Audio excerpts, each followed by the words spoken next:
हाँ देखिए एक बार फिर से इस पर हम लोग ध्यान दें। ये पहला चार्ज है 1.5 माइक्रोकूलम का, दूसरा चार्ज 2.5 माइक्रोकूलम का। दोनों 30 सेंटीमीटर दूर पे रखे गए हैं।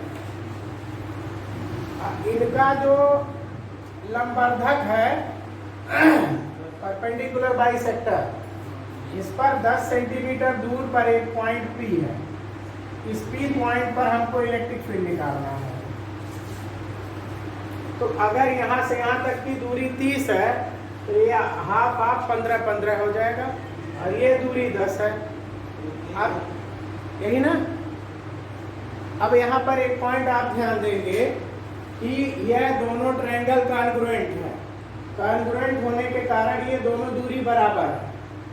डिस्टेंस तो दोनों इक्वल है, लेकिन चार्ज की वैल्यू अनइक्वल होने के कारण पहले का इलेक्ट्रिक फील्ड पहले से दूर, आपको बताए थे ना, पॉजिटिव चार्ज है, पॉजिटिव से पॉइंट तक आइए, आगे बढ़ जाइए, पॉजिटिव के कारण इलेक्ट्रिक फील्ड।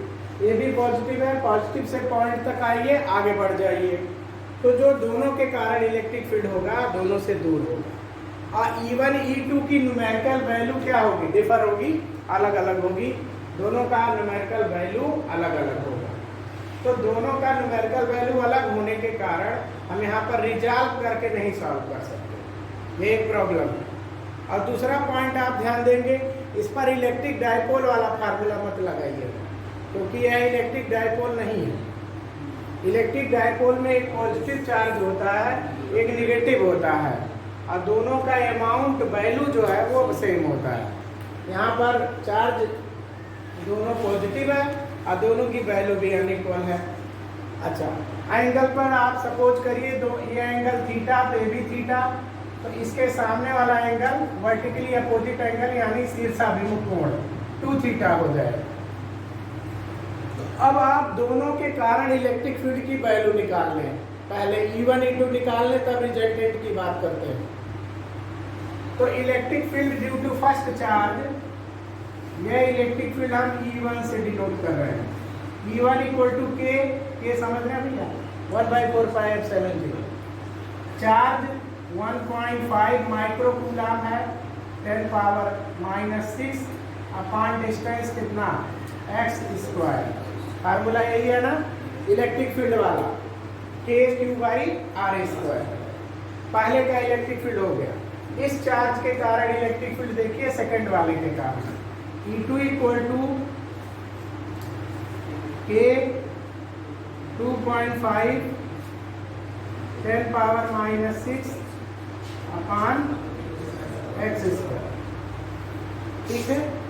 अब यहाँ पर आप रिजॉल्व करके नहीं लगाएंगे, आप सीधा सीधा दो वेक्टर की वैल्यू E1 E2 है, उनके बीच का एंगल 2 थीटा है, आप सीधे वेक्टर फार्मूला लगा लीजिए। और वेक्टर फार्मूले के अकॉर्डिंग आपका होगा resultant electric field equal to √E1²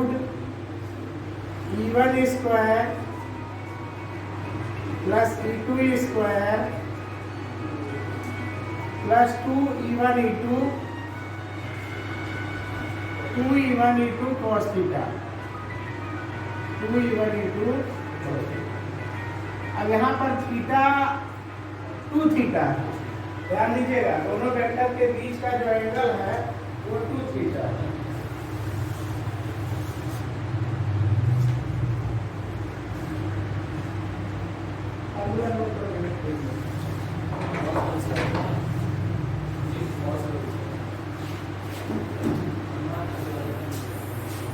बड़ी वैल्यू स्क्वायर करके रखना है, थोड़ी प्रॉब्लम तो है ही, लेकिन रखा जाए है नहीं।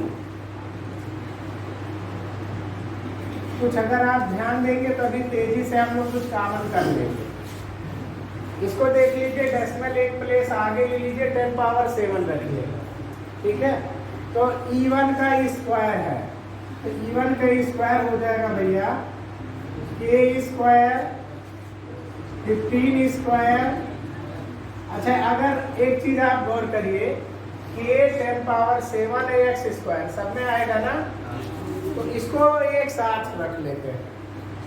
तो इसको हम लिखते हैं K 10 पावर -7 और एक्स स्क्वायर का होल स्क्वायर। ये कॉमन जैसा हो जाएगा। कॉमन समझ रहे हैं? तीनों में ये चीज मिलेगा, क्योंकि E1 square E2 square 2E1 E2 2E1 E2 करेंगे तो भी इसका स्क्वायर हमको मिल जाएगा। अब बाकी वैल्यू के तौर पर क्या बचा? 15 स्क्वायर, 25 स्क्वायर, क्यों भाई, +2 15 इंटू 25 इंटू cos 2 थीटा।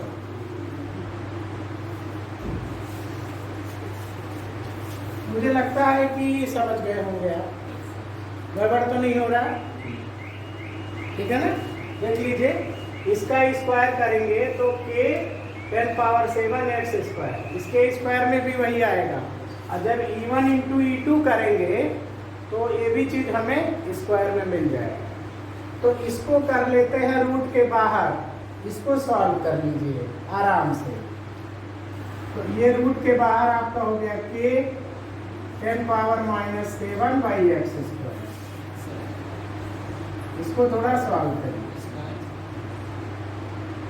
भैया, स्क्वायर है ना, स्क्वायर रूट जब करेंगे तो ये रूट स्क्वायर हट जाएगा, ठीक, अंडर रूट के अंदर है तो ये स्क्वायर यही बाहर वाला हटा दो।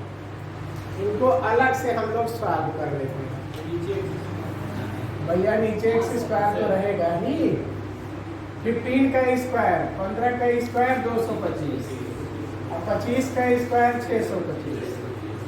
तो ये कितना हो गया भाई? 850 हो गया, ये 850 हो गया। यहाँ पे थोड़ा कर दीजिए, तीनों मल्टीप्लाई करिए, कितना होगा? 25 गुना 50 और 50 का 15 में गुणा कर दीजिए तो 15 × 5 = 75, 750 750 का 2 थीटा।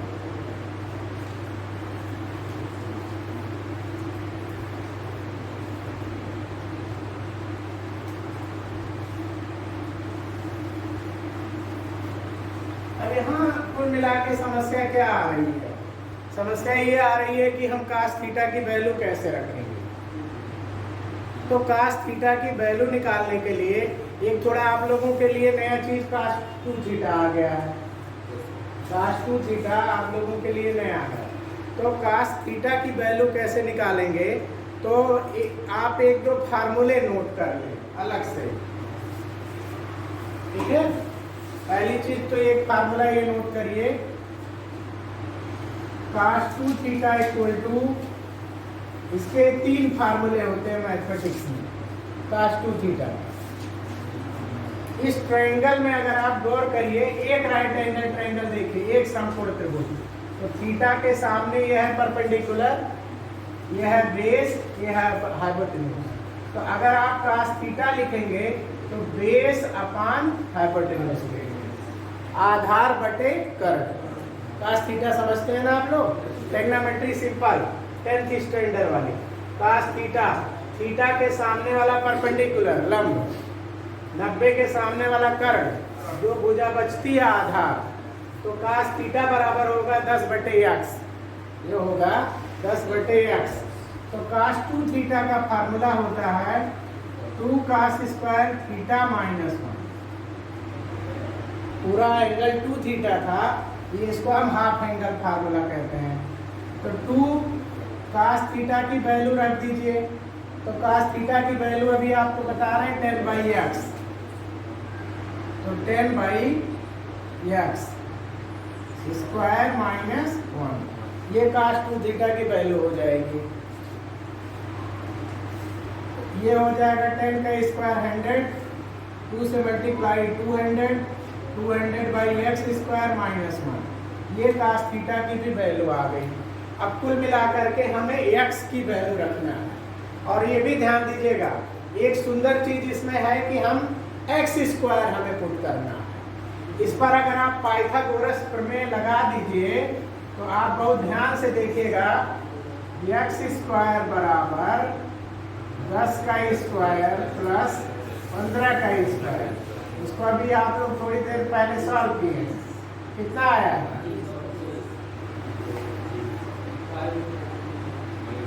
330। तो हमें स्क्वायर रूट भी नहीं लेना, अब हमें स्क्वायर रूट भी नहीं लेना, उससे भी हम बच गए। तो यहाँ पर वैल्यू रख दीजिए, तो 200x स्क्वायर की वैल्यू 325 माइनस 1। देखिए यहाँ पर निगेटिव आ जा रहा है, लेकिन कोई बात नहीं, उससे आप परेशान मत होइए। 200 में से 325 घटाइए तो ये हो जाएगा माइनस 125। ये वैल्यू किसकी निकल गई? cos 2 थीटा की वैल्यू निकल गई। अब हम सारी वैल्यू रख सकते हैं, अब हमें केवल फाइनल कैलकुलेशन करना है।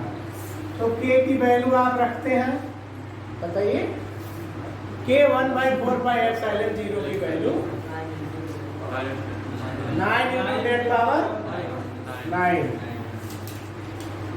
तो 9 × 10 पावर 9 इंटू 10 पावर -7, और x स्क्वायर की वैल्यू 325, 325 ये बाहर हो गया रूट के अंदर। देखिएगा 850 धन 750, और cos 2 थीटा की वैल्यू निकला है ये -125/325।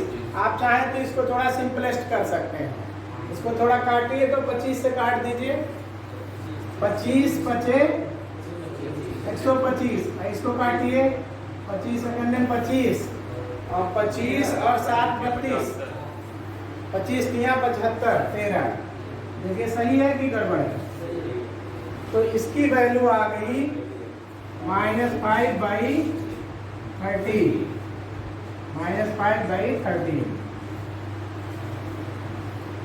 बस काफी कुछ आपका सिंपलेस्ट हो चुका है ना? इसी को सॉल्व कर दीजिए, इलेक्ट्रिक फील्ड की वैल्यू आपको मिल जाएगी।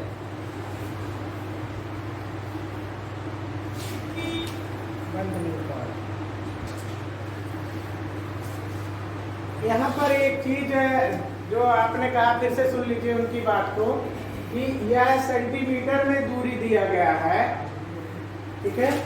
तो न्यूमेरिकल में कहाँ पे प्रॉब्लम क्रिएट करेगा? तो यह जो दूरी x है, यह x यहाँ पर फिजिक्स आप यूज कर रहे हैं, मतलब इलेक्ट्रिक फील्ड, तो यहाँ पर आपको मीटर रखना पड़ेगा। तो ये चूंकि सेंटीमीटर स्क्वायर है, इसलिए यहाँ पे 10 पावर -4 आपको करना पड़ेगा। लेकिन जो cos थीटा की वैल्यू होती है, इसमें आप ठीक से समझ लेंगे कि जो टेग्नोमेट्री रेशियो होता है वह मीटर मीटर हो या सेंटीमीटर सेंटीमीटर हो, सभी स्थितियों में वो सही होता है। cos थीटा की वैल्यू में कोई परिवर्तन नहीं आता। हाँ, ये एक चीज ध्यान रखिएगा, या तो दोनों मीटर में हो सारे साइड, या तो सब सेंटीमीटर में हो। तो इसलिए इस जगह पर हम यूनिट का कोई खास ख्याल नहीं रखेंगे। यूनिट का ध्यान कहाँ रखेंगे? यहाँ पर, क्योंकि ये डिस्टेंस स्क्वायर है, तो इस पॉइंट को ध्यान में रखेंगे। अप्रॉक्स ये लगभग आंसर आएगा 72, तो हमने राउंड में बताया, इससे थोड़ा सा लेस आंसर आएगा। अब हम लोग एक अगला क्वेश्चन ले, फिर से एक बार दोबारा क्वेश्चन देखेंगे। ये नीट 2018 का क्वेश्चन है, पेपर का आया हुआ क्वेश्चन है। कह रहा है कि n आइडेंटिकल रेजिस्टेंस है, आइडेंटिकल मतलब एक समान, n प्रतिरोध एक समान है और सबका अलग अलग प्रतिरोध का मान कैपिटल R है। इसके साथ अगर एक बैटरी को जोड़ा गया, बैटरी का विद्युत वाहक बल E है, बैटरी का आंतरिक प्रतिरोध स्मॉल r है, तो उस समय इस बैटरी से I धारा प्राप्त हो रही है।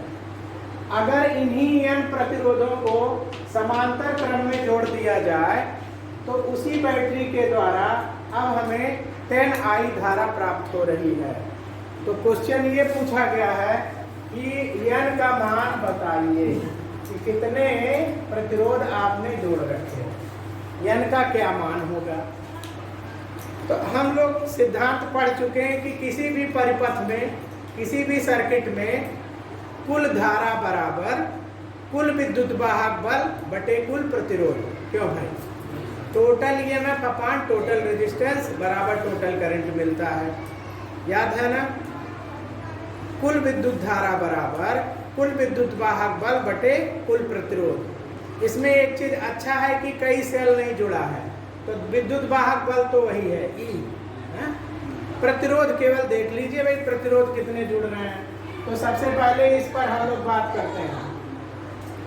अगर R प्रतिरोध 3 बार जुड़ता सीरीज में तो रिजल्टेंट रेजिस्टेंस होता भाई 3R। क्लियर है? R 3 बार जोड़ते तो 3R होता।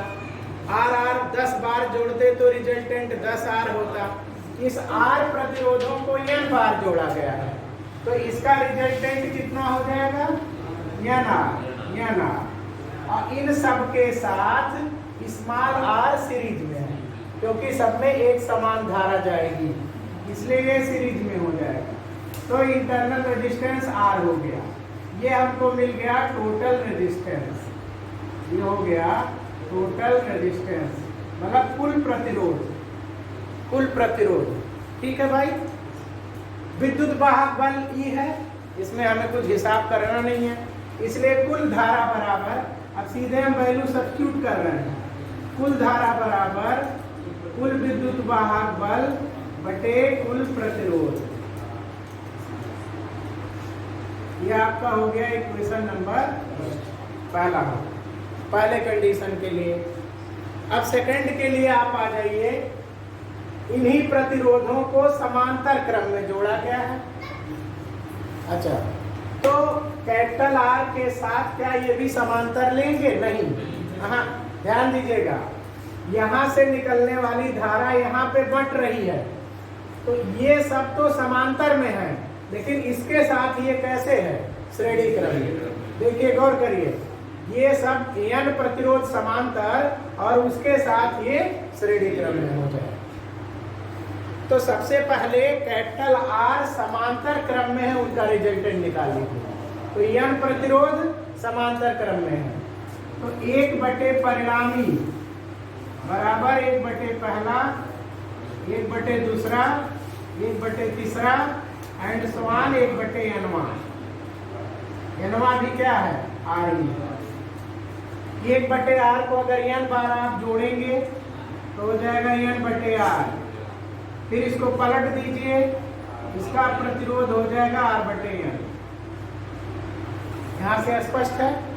कुल बाह्य प्रतिरोध का मान हो गया R बटे N, और इन बाह्य प्रतिरोधों के साथ यह क्या है? श्रेणी क्रम में है। तो जो टोटल रेजिस्टेंस होगा, मतलब कुल प्रतिरोध, टोटल रेजिस्टेंस, तो कुल प्रतिरोध बराबर बाह्य प्रतिरोध और प्लस आंतरिक प्रतिरोध, ये कुल प्रतिरोध है। इस स्थिति में भी कुल विद्युत वाहक बल E है, क्योंकि इसमें एक सेल जोड़ा है हमने, तो कुल विद्युत धारा बराबर कुल विद्युत वाहक बल बटे कुल प्रतिरोध। अब कि इस स्टेप में हम लोग लिखेंगे कुल विद्युत धारा, तब की बता रहा है 10I, ये क्वेश्चन में दे रहा है, कुल विद्युत वाहक बल E बटे कुल प्रतिरोध R बटे N प्लस R। यही भाई हम लोगों को सॉल्व करना है। एक इक्वेशन वह है, एक इक्वेशन ये है। दोनों से वैल्यू हमको किसकी निकालनी है? N की वैल्यू निकालनी है। तो N की वैल्यू निकालनी है तो एक दूसरे में आप सब्स्टिट्यूट कर दें, है ना, तभी निकलेगा। और कोई तरीका? हाँ भाई बताइए। वहां से I की वैल्यू यहाँ भर देते हैं, I की वैल्यू यहाँ पे पुट कर देते हैं, तो 10 I की वैल्यू ये रख दीजिए यहाँ पे, तो E upon N capital R plus small r equal to, यहाँ पर एलसीएम करेंगे, या ऐसे रहने दीजिए, कोई दिक्कत नहीं। R/n प्लस R, ई कैंसल आउट, ये आपका कैंसल हो गया। इससे क्रॉस मल्टीप्लाई कर दीजिए, यह यहाँ जाएगा और 10 का गुणा इन दोनों में होगा। तो पहले 10 वाला करिए, 10R/n plus 10R equal to nR plus R।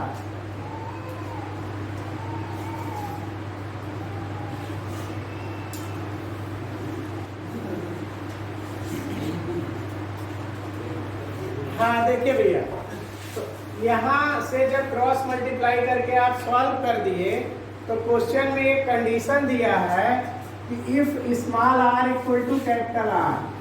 हम इस कंडीशन को अप्लाई शुरू में भी कर सकते थे, तो इसको हम यहाँ पर भर दिए, स्मॉल r की जगह कैपिटल R। ये बन गया द्विघात समीकरण, क्वाड्रेटिक इक्वेशन, और इसका फैक्टर कर लेंगे आइदर फर्स्ट 0 और सेकंड 0। इसको 0 के बराबर करेंगे n की वैल्यू -1 निकलेगा, इसको 0 के बराबर करेंगे n की वैल्यू 10 निकलेगा। इसका मतलब इसमें कुल कितने प्रतिरोध जोड़े गए? 10। समझ गए?